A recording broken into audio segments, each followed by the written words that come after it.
तो एक प्रश्न लिखा था किसी भगत ने कि गुरुजी, क्या हमें शादी, जैसे लड़का लड़की की शादी करनी है, तो क्या हमें शादी के वक्त जात पात देखना चाहिए? बहुत इंपॉर्टेंट सवाल है ये, क्योंकि सबके साथ ये मौका आना ही है सबके जीवन में। देखो, अगर आप दुनियावी जीव हो, यानी आप संत मत से नहीं जुड़े हो, आप सत्संग से नहीं जुड़े हो, तब तो आप अपनी जात में, अपनी बिरादरी में ही शादी करते हो। इसमें कोई दो राय है ही नहीं। लड़की के लिए रिश्ता भी देखते हो तो अपनी जात बिरादरी में देखते हो। कई बार ऐसा होता है कि बच्चे पढ़े लिखे होते हैं और वो नौकरी करने कहीं प्रदेश में चले जाते हैं। कोई दिल्ली चले गए, कोई बॉम्बे चले गए, कोई बेंगलोर चले गए, और वहाँ पर उनको अपना जीवन साथी मिल जाता है। किसी के साथ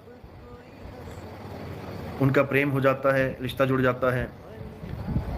तो वहाँ पर वो बच्चे जात पात देख के प्रेम नहीं करते। 90% केसेस बिना जात पात देखे प्रेम विवाह के होते हैं, शादियां होती हैं। अदर जात में, अदर कास्ट में शादियां होती हैं 90%। 10% होती हैं जो, जिनको पता होता है कि घर वाले अलाउड बिल्कुल नहीं करेंगे, वो अपनी ही कास्ट में ऐसा कोई मित्र बना लेते हैं जो आगे उनको प्रॉब्लम ना आए। घर वालों को बताते भी हैं और सब सहमति से कर भी लेते हैं। तो अगर बच्चे अगर अदर कास्ट में मैरिज कर रहे हैं और दोनों पढ़े लिखे हैं, अच्छा कमा रहे हैं, दोनों प्रोफेसर हैं, दोनों इंजीनियर हैं, दोनों डॉक्टर हैं, तब भी आपको ये जात पात नहीं देखना चाहिए, बिल्कुल भी नहीं। क्योंकि दोनों समझदार जीव हैं और अपने जीवन में क्या भला है क्या बुरा है अच्छी तरह समझ रहे हैं, वयस्क हैं, पढ़े लिखे हैं, समझदार हैं। तो ये तो हो गई दो कंडीशन। और तीसरी कंडीशन आती है सत्संगी की। सत्संगी को तो बिल्कुल भी भेदभाव नहीं करना चाहिए। अगर आप भेदभाव कर रहे हैं जात पात में, इसका मतलब आप भक्ति से बहुत दूर हैं। आप सामने वाले को शरीर ही मान रहे हैं। समझे साहिब क्या कह रहे हैं? कामी क्रोधी लालची इनसे भक्ति ना होए, भक्ति करे कोई सूरमा, जात वर्ण कुल खोए। जात पात वर्ण, चार वर्णों में बांट रखा है ना। जात वर्ण कुल खोए। कोई शूद्र नहीं, कोई ब्राह्मण नहीं, कोई वैश्य नहीं, कोई क्षत्रिय नहीं, सब इंसान हैं, सब इंसान हैं। अगर ये बात तुम्हारे समझ में आती है तो बहुत अच्छी बात है, फिर तो भक्ति बनेगी। अगर तुम अभी इसी में उलझे पड़े हो कि वो शूद्र है, वो वैश्य है, वो राजपूत है, वो ब्राह्मण है, फिर तुम्हारा कुछ नहीं हो सकता। हाँ, सत्संगी को ये जरूर देखना चाहिए कि जिस घर में लड़की जा रही है या जिस घर से लड़की आ रही है, उस घर के संस्कार क्या हैं। क्या वो मांस भक्षण करते हैं? क्या वो बयां देते हैं? क्या उनका आचार विचार ठीक नहीं है? ये सब जरूर देखना चाहिए, क्योंकि आप अपना बच्चा दे रहे हो वहाँ पे। जात पात से मतलब नहीं होती है, मतलब होता है आहार विहार से। अगर अच्छा परिवार मिलेगा, भले ही हरिजन हो, तो बहुत अच्छी बात है, आपके बच्चे को पूरा सुख मिलेगा। लड़का पढ़ा लिखा है, लड़का समझदार है, लड़का अच्छा कमा रहा है, डॉक्टर है, इंजीनियर है, क्या दिक्कत है? और अगर अपनी जात में कर भी दिया और निठल्ला है एक नंबर का, झूठ पाठ बोल के शादी करवा ली कि मेरा इतना बिजनेस चल रहा है, मैं इतने कमा लेता हूँ, फलाना ठिकाना, मैं इतना पढ़ा हूँ, पता लगा BSc MPhil बता के निकले 12वीं पास, और फिर शराबें पी के रात में मारे, जूता चप्पल परेड करे, उस जात का, उस शादी का क्या फायदा?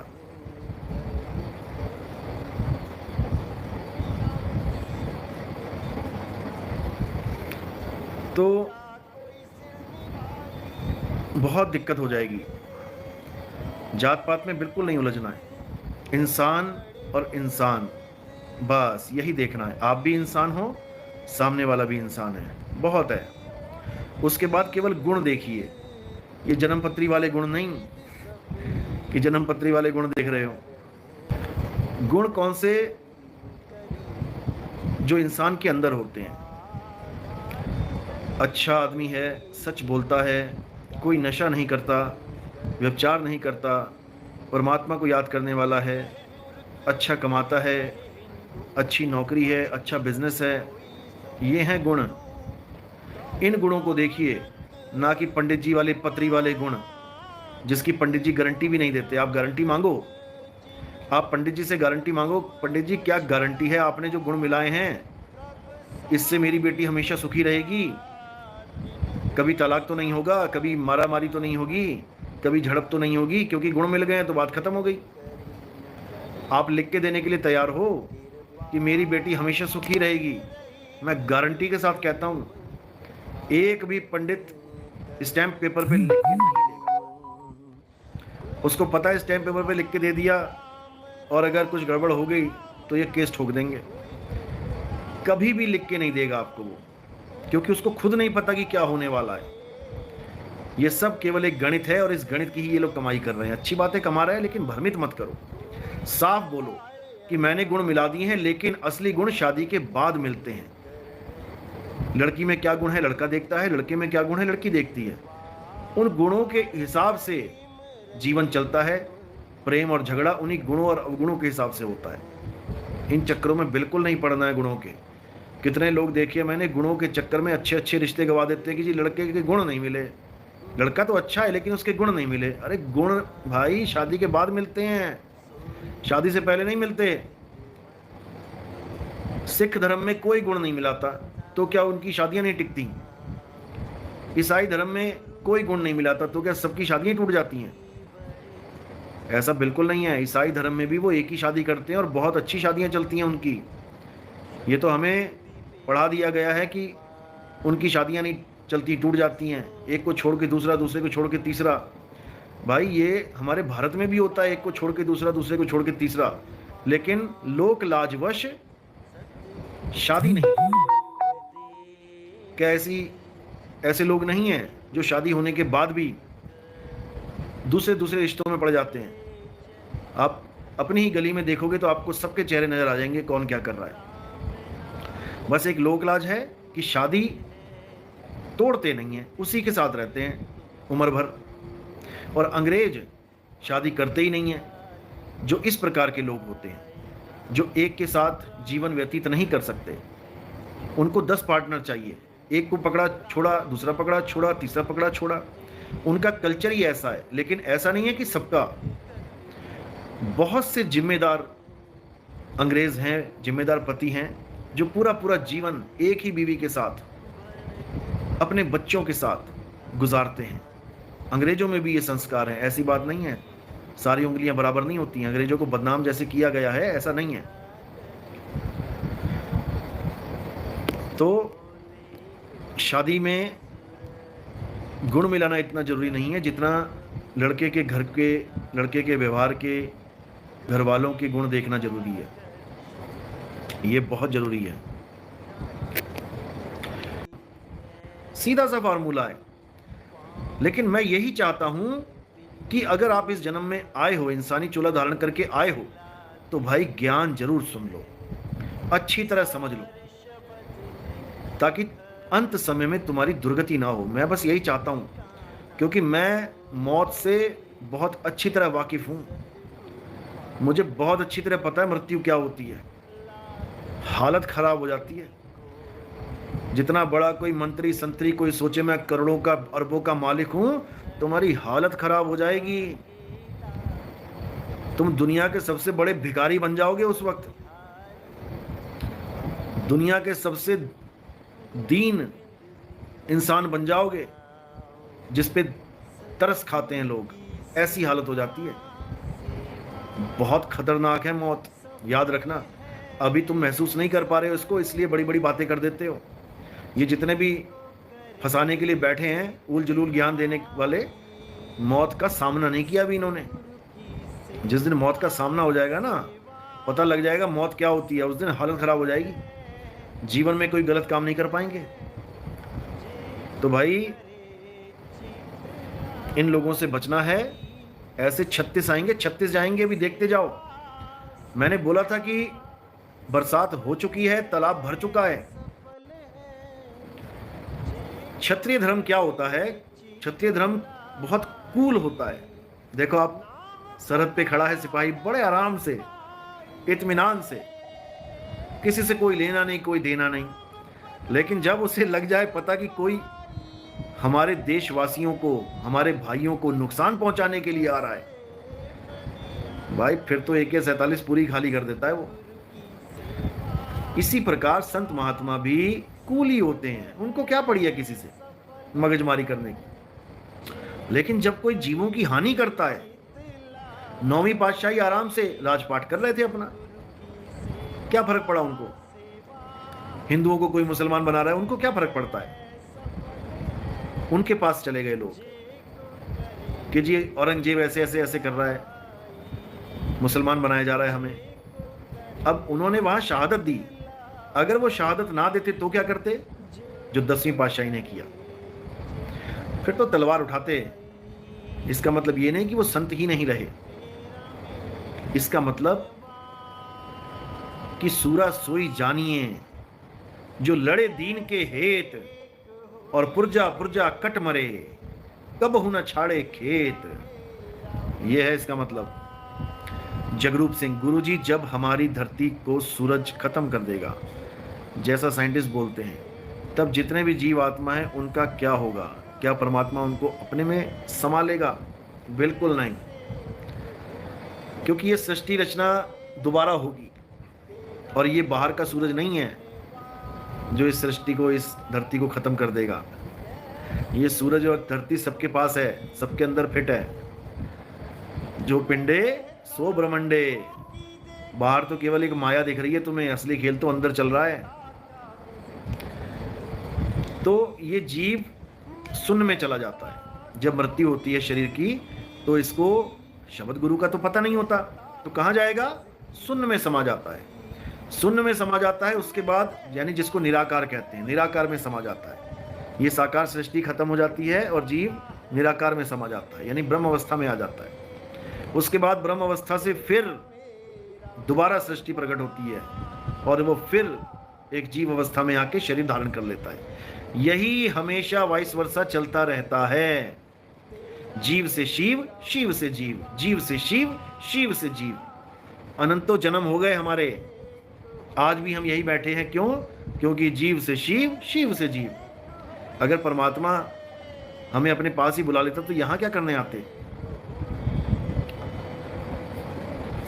तो जो ब्रह्म अवस्था है, उस अवस्था में सृष्टि होती है, और जीव अवस्था सृष्टि का भोग करता है। जब शिव महापुराण पढ़ेंगे तब उसमें भी इसका जिक्र है, लेकिन अज्ञानियों को समझ में नहीं आएगा। उसमें लिखा है कि शिव निराकार हैं, उसी निराकार तत्व से ब्रह्मा, विष्णु और रुद्र की उत्पत्ति होती है, जिसको ब्रह्मा विष्णु महेश कह देते हैं। शिव निराकार हैं, निराकार से ही साकार की उत्पत्ति होती है। शिव के ही 3 रूप हो जाते हैं, ब्रह्मा जी, विष्णु जी, शिव जी, शंकर जी। उसमें यह भी लिखा है कि इन तीनों में कोई फर्क नहीं है। जो ब्रह्मा है वही विष्णु है, जो विष्णु है वही शंकर हैं, और शिव भी ये तीनों ही हैं, केवल अवस्था का फर्क रह जाता है। तो ये तब समझ में आता है जब अनुभव होता है। नहीं तो कोई कहेगा ऐसा कैसे हो सकता है, पिता के 3 पुत्र हैं, पिता पुत्र कैसे हो सकता है? ये भाई तुम्हारे समझ में नहीं आएगी। कबीर साहब की वाणी में आता, पिता पुत्र की एक ही नारी। तो ये अनुभव का विषय है। जब तुम्हें अनुभव हो जाता है तब तुम्हें समझ में आ जाता है। मैं 1000 बार कहता रहूं कि रसगुल्ला खाने से मुंह मीठा होता है, रसगुल्ला खाने से मुंह मीठा होता है, तुम्हें कभी मिठास का अनुभव हो ही नहीं सकता मेरे 1000 बार कहने पर भी। लेकिन जब असल में तुम रसगुल्ला खाते हो तो मुझे बताना नहीं पड़ता कि तुम्हारा मुंह मीठा हो गया है। उसके बाद तुम खुद समझ जाते हो कि जिस चीज का जिक्र किया जा रहा है वो ये है, जीव अवस्था ये है, शिव अवस्था ये है, पीव अवस्था ये है, सृष्टि होती है, और जीव अवस्था सृष्टि का भोग करता है। जब शिव महापुराण पढ़ेंगे तब उसमें भी इसका जिक्र है, लेकिन अज्ञानियों को समझ में नहीं आएगा। उसमें लिखा है कि शिव निराकार हैं, उसी निराकार तत्व से ब्रह्मा विष्णु और रुद्र की उत्पत्ति होती है, जिसको ब्रह्मा विष्णु महेश कह देते हैं। शिव निराकार हैं, निराकार से ही साकार की उत्पत्ति होती है। शिव के ही 3 रूप हो जाते हैं, ब्रह्मा जी, विष्णु जी, शिव जी, शंकर जी। उसमें यह भी लिखा है कि इन तीनों में कोई फर्क नहीं है, जो ब्रह्मा है वही विष्णु है, जो विष्णु है वही शंकर हैं, और शिव भी ये तीनों ही हैं, केवल अवस्था का फर्क रह जाता है। तो ये तब समझ में आता है जब अनुभव होता है, नहीं तो कोई कहेगा ऐसा कैसे हो सकता है, पिता के 3 पुत्र हैं, पिता पुत्र कैसे हो सकता है। ये भाई तुम्हारे समझ में नहीं आएगी। कबीर साहब की वाणी में आता, पिता पुत्र की एक ही नारी। तो ये अनुभव का विषय है, जब तुम्हें अनुभव हो जाता है तब तुम्हें समझ में आ जाता है। लेकिन तुम्हारा ध्यान ही नहीं है, तुम्हारा ध्यान पूरा दिन फोन पे बतियाने में है, बातें करते रहो, घंटों घंटों मगजमारी करते रहो, व्हाट्सएप पे लगे रहो लोगों के साथ, उल्टी पुल्टी बातें करने में ले। तू कौन मैं खामखा, कोई 2 जोड़ के सुनाता है, कोई 4 जोड़ के सुनाता है, कोई 10 जोड़ के सुनाता है। मुझे नहीं बख्श रहे लोग, मेरे बारे में पता नहीं क्या क्या क्या बातें करते रहते हैं, अपने मन में जो आ रहा है बोली जा रहे हैं। क्या बनेगा भाई, धक्के खाने पड़ेंगे। इसलिए कह रहा हूं, सुधर जाओ, और जो काम यहां करने आए हो, सूरत को शब्द में लगाने आए हो, केवल उस पे फोकस रखो।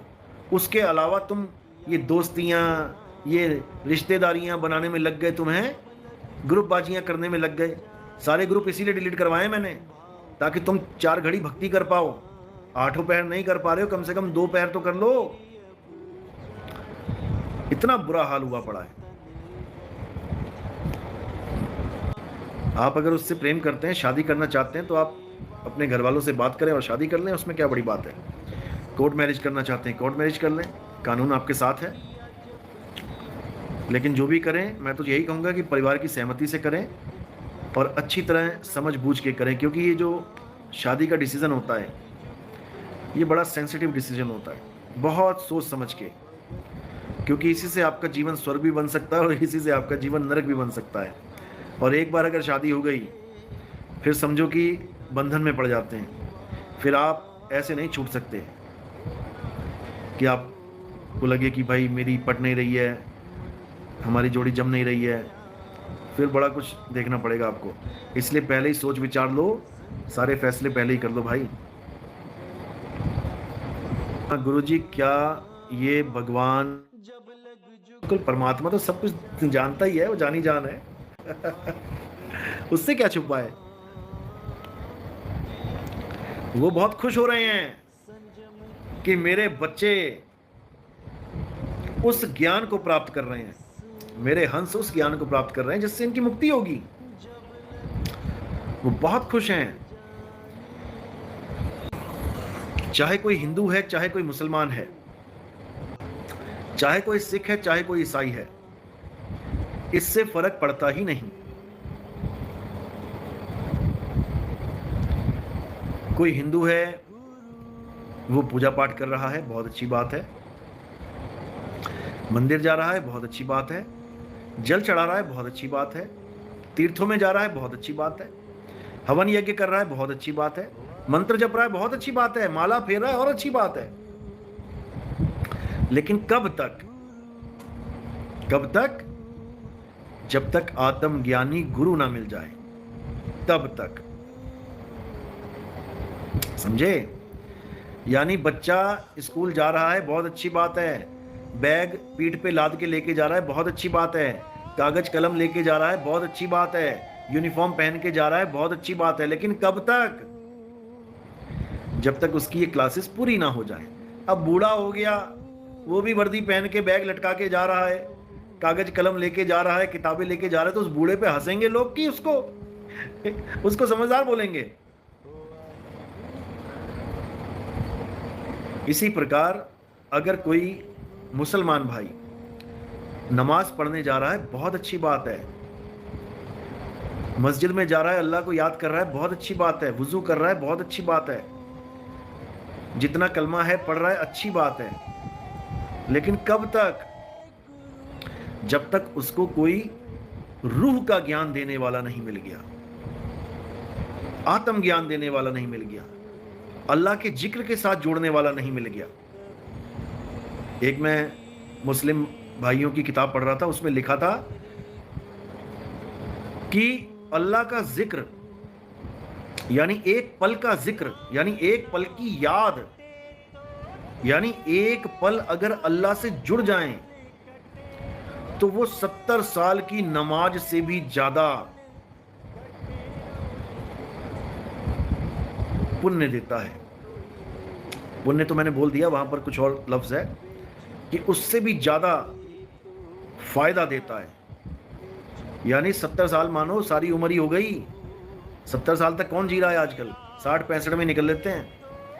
यानी सारी उम्र की नमाज एक तरफ, और अल्लाह की असली याद जो उसके साथ जोड़े, तुम्हें अल्लाह के साथ जोड़े एक पल के लिए, वो एक पल 70 साल की नमाज पे भारी पड़ जाएगा। यही कबीर साहब कह रहे हैं, एक पल ध्यान विदेह जो आवे, ताकि महिमा वर्ण न जावे। केवल एक पल का भी अगर ध्यान विदेही के साथ आप अटैच हो गए, एक पल का आपका अनुभव हो गया शब्द गुरु का, तो सारी उम्र का पूजा पाठ, सारी उम्र के हवन यज्ञ, सारी उम्र के मंत्र जंतर तंत्र सब पे भारी पड़ जाएगा वो। बात ये है, अक्षर ज्ञान को खोल सकता है क्या? अक्षर ज्ञान, देखो बात ये नहीं है, अक्षर ज्ञान कई प्रकार के हैं। वो जब उसको अनुभव हो जाता है तो वो मूल ज्ञान की जो वाणी होती है वो उसके समझ में आने लग जाती है। मास्टर की, जब मास्टर की लग जाती है तो उसको निचले स्तर की वाणियां भी समझ में आने लग जाती हैं। बात ये है, अक्षर ज्ञान अलग चीज है, मूल ज्ञान अलग चीज है। बात ये है, अब ये नहीं है कि तुम अक्षर ज्ञान में तुम संस्कृत के ग्रंथ उठा के ले आओ, कहो कि वो संस्कृत के ग्रंथ पढ़ लेगा, चाइनीज भाषा में उठा के ले आओ अक्षर ज्ञान कि वो सारा अक्षर ज्ञान खोल देगा, उसे सारी भाषाओं का पता लग जाए। ऐसा नहीं होगा, उसे केवल अपना पता लग जाएगा, अपना मूल पहचान, अपने मूल की पहचान हो जाएगी।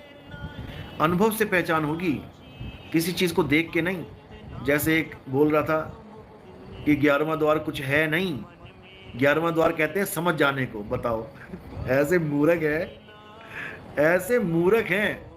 यानी तुम मेरी बात अगर समझ गए तो समझो कि तुम्हें 11वां द्वार मिल गया। समझ जाने को 11वां द्वार बता रहे हैं। इतने बेवकूफ इंसान मैंने जीवन में नहीं देखे। ये आंखें, नाक, कान, ये 9 द्वार हैं, ये दरवाजे हैं, इसमें समझ जाने वाली क्या बात है? तुम 11वें द्वार को कहते हो, समझने को 11वां द्वार बोलते हो, तो 9 द्वारों को भी समझा के दिखाओ जरा बिना द्वार के। पहले द्वार को समझाने के बाद बताओ कि हाँ पहला द्वार समझ द्वार है, दूसरा द्वार समझ द्वार है। हवा में तीर मारी जा रहे हैं। ऐसे मूर्ख इंसान है, क्योंकि खिचड़ी ज्ञान ले लिया इन्होंने। एक एकेडमी है, एक निहंग सिख चला रहे हैं, थोड़ा सा उससे समझ लिया। कितने दिन तो यही बकवास करता रहा, ओमकार और ओम में फर्क क्या है, उससे सुन के बताओ किसने बोला? अपने कुछ अनुभव से बोला होगा, ये वैसी चौधरी बन गया। कमाल कर दी। वो क्या बोलते हैं ना, चूहे के हाथ में, चुईया के हाथ में क्या लग गई, लिखना जरा। वो पंसारी बन बैठी। चुईया के हाथ में हल्दी की गांठ लग गई, चुईया के हाथ हल्दी की गांठ लग गई और वो पंसारी बन बैठी। बताओ, वो निहंग सिख बाबा अपने अनुभव से कुछ बोल रहा है, ये उसको सुन के कह रहा है ये तो मेरा ज्ञान है, कोई मेरी बात का जवाब दो। बता, तेरी बात का क्या जवाब दे? वो बाबा बोल रहा है। तुझे ज्यादा ज्ञान देने की जरूरत है अगर लोगों को, तो उसका लिंक शेयर कर दे, जहां से तूने सुना है वो भी वहीं से सुन लेंगे, तेरी क्यों सुने? ऐसे निकम्मे लोग हैं। हाँ, निशा शर्मा, हल्दी की गांठ, बिल्कुल सही। राजकुमार झा, जब से मूल ज्ञान सुना है अब कुछ अच्छा ही नहीं लगता। बिल्कुल, यही मूल ज्ञान का असली खेल है। जो संसार से तुम चाहकर भी मोह नहीं छुड़ा पा रहे थे, मूल ज्ञान सुनते सुनते संसार छूट जाता है। अब केवल तुम दिखाई दे रहे हो संसार में चलते, तुम हो नहीं, तुम तो तैयार हो यहां से उड़ने के लिए। अब संसार में केवल लाश पड़ी है, ध्यान मालिक के चरणों में है। वैसे मैं बोल भी देता हूं, आपने क्या करना है, जिसके घर में साधना चैनल और ईश्वर चैनल आता है, ईश्वर टीवी, वो स्क्रीनशॉट ले लो मेरे स्टेटस की। उस पर टाइमिंग लिखी है, मेरे ख्याल से सुबह 9 बजे स्टार्ट हो जाता है, अपने 7:30 पे। तो आपने अलार्म लगा लेने हैं, 10 बार आता है साधना पे, तो 10 अलार्म लगाने हैं आपने, या बांट लो, 2 कोई लगा लो, 2 कोई आपस में बात कर लो, 5 लोग मिल जाओ, 2-2 अलार्म सेट कर लो। तो आपने जैसी 1 मिनट पहले का अलार्म लगाना है। अगर 7:40 लिखा है तो 7:39 पे अलार्म लगाना है। अगर 5 बजे का अलार्म लगा है तो 4:59 पे अलार्म लगाना है। 5:35 है तो 5:34 पे अलार्म लगाना है। 1 मिनट पहले अलार्म लगाना है। जैसे ही अलार्म बजा टीवी ऑन करो और देख के मुझे बताओ कि एड में बिल्कुल सही चल रही है कि नहीं, आवाज़ सही आ रही है कि नहीं, और पूरी आ रही है कि नहीं। कई बार आधी चला के बंद कर देंगे, ऐसा भी होता है कई चैनल्स में। और अगर जिसके पास टीवी नहीं है, मतलब टीवी में साधना नहीं आ रहा है चैनल, या ईश्वर टीवी नहीं आ रहा है, वो मोबाइल में एप्लीकेशन डाउनलोड कर सकते हैं साधना टीवी की। साधना टीवी की आप एप्लीकेशन डाउनलोड करेंगे तो उस पर टीवी चल पड़ेगा, जो साधना टीवी आ रहा है वो टीवी आपके मोबाइल में चल पड़ेगा। तो आप अलार्म सेट करें और मुझे बताएं कि हाँ प्रॉपर चल रहा है कि नहीं चल रहा है, क्योंकि जब हम इसको चला रहे हैं तो एक सही तरीके से चलाना है, यूटिलाइज हर चीज़ को सही से करना है, ठीक है। और जो मैंने बताया था कि लिंक शेयर करना है, मैं स्टेटस पे डाल दूंगा, आप उसको लिख लें, चाहे उसको कॉपी कर लें। वही लिंक आपने, वो पूरी लाइन जो मैं लिखूंगा, आपने उन चैनल्स के कमेंट्स में लिखना है जहां पर भी धार्मिक चैनल या फिर कोई भी ऐसे ज्ञानवर्धक चैनल जो चल रहा है। विरोधियों की भी उसमें भी डाल सकते हैं, उनको भी लगेगा कोई हमारे उसमें कमेंट कर रहा है, देख रहा है, खुश हो जाएंगे। प्रसाद होता है कमेंट एक तरह का, उनको लगेगा कि हाँ भाई प्रसाद मिल रहा है हमें। चलो, और विरोधियों से भी प्रेम करना है, वो भी हमारे मालिक के बच्चे हैं, बस बिगड़े हुए हैं थोड़े से, सुधार हम खुद देंगे। चलो, हर्ष गेमिंग साहिब जी, बहुत से गुरु कहते हैं कि जो 52 अक्षरी नाम देते हैं वही शब्द गुरु है। बिल्कुल नहीं, ये आखर खिर जाएंगे, वो आखर इनमें नहीं।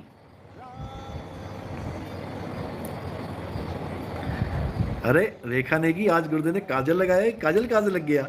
नहीं भाई, ऐसा कुछ नहीं है। सतनाम।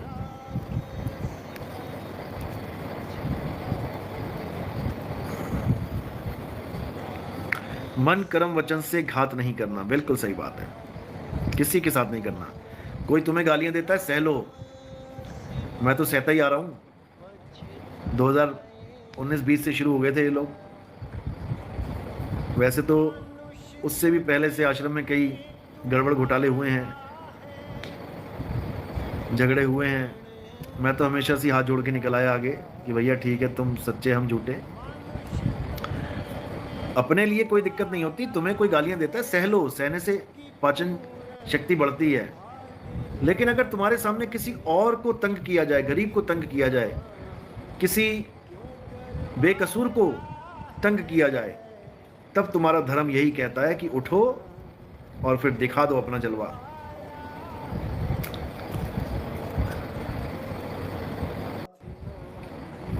किसी भगत ने पूछा था कि क्या हम गुरुजी हथियार रख सकते हैं अपने पास?